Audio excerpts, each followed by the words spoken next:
The mayor of San Juan, Puerto Rico, firing back after President Trump slams her cooperation during the island's humanitarian crisis. Fox News correspondent at large Geraldo Rivera is live in San Juan with an exclusive interview with Mayor Carmen Yulin Cruz. Geraldo, take it away.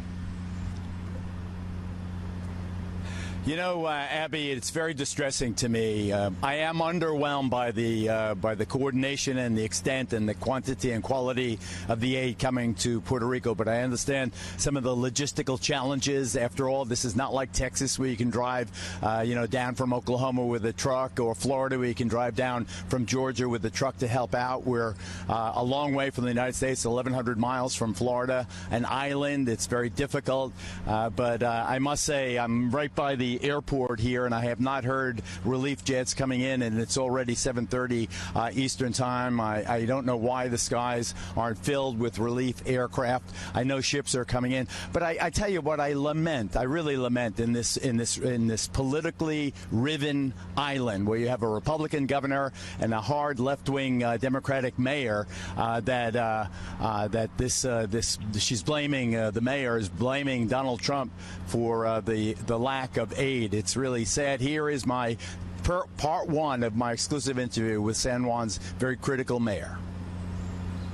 How are you feeling about what's going on? Well, it's the aid isn't getting here as quickly as it should be getting here. There are people at all municipalities literally starving, dehydrating.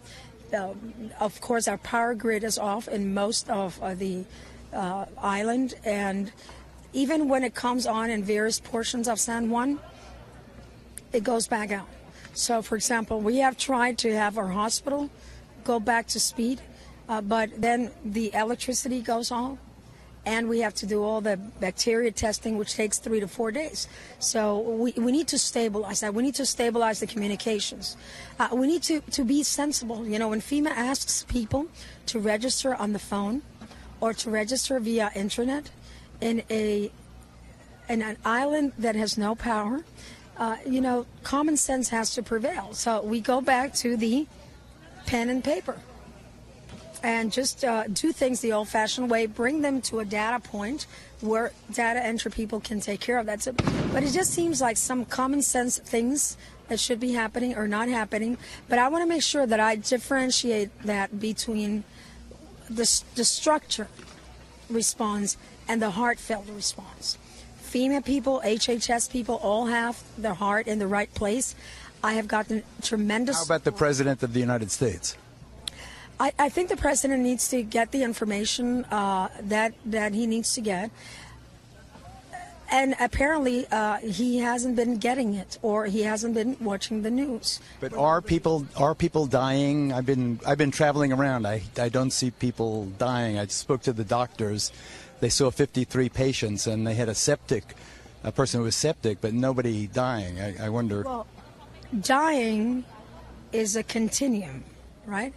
If you don't get fed for 7-8 days and you're a child, you are dying.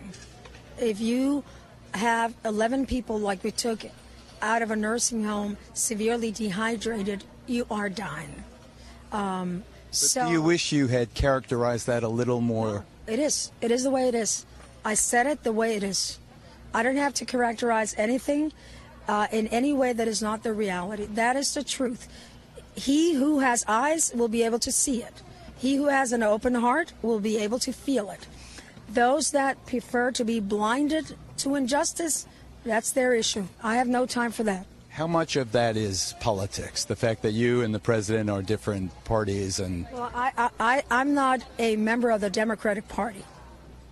I have democratic values, shared values with the Democrats. Senator Marco Rubio's office came here. He's not a Democrat.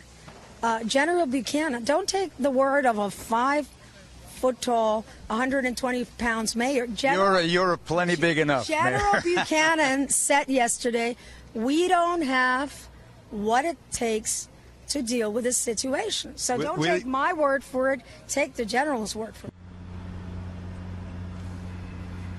All right, that's part one of my interview with the mayor, who, as you heard, still claims people are dying, although the death count is 16, has been 16 since the storm. I could find no one dying, and she was highly critical of President Trump. Part 2 of my interview, which will, I'm sure, generate some controversy, is in the 9 o'clock hour. But as I said, I severely and profoundly lament the fact that that politics has introduced its ugly head. The situation is bad enough. Back to you guys in New York. Geraldo, I want to get your thoughts on this. We had a FEMA administrator on just moments ago, and he issued the following statement. The mayor of San Juan has not participated substantially in any efforts of the Joint Field Office. Other mayors have been participating. What's your take on that? Well, she's very feisty, she's very independent, and she's very partisan. I don't think that you can. Puerto Rico is an island, as I said, split in half. The elections are highly contentious. I think she has a loathing for Donald Trump, and in her mind somehow dismisses the effect of 2 historic back-to-back storms and absolutely gives a green light, a free pass to the power authorities here, who have run a bankrupt agency, the Puerto Rico Electric Power Authority, bankrupt, $6 billion in debt, 16,000 miles of rotten lines that were sure to fail in the first blow. They went out even before the hurricanes happened. So I think that she needs an open heart and some gratitude. And I think that the problem is that the president chose to tweet about her, and that's what made a lot of people angry. Why is the president, punching down that way? I think it was unnecessary, and this is an unsavory controversy, and I wish it never happened. Back to you. Well, Geraldo, it's so important to get your perspective there on the ground. Great interview. Thank you so much. We'll have more of that later in the show. Geraldo, thanks.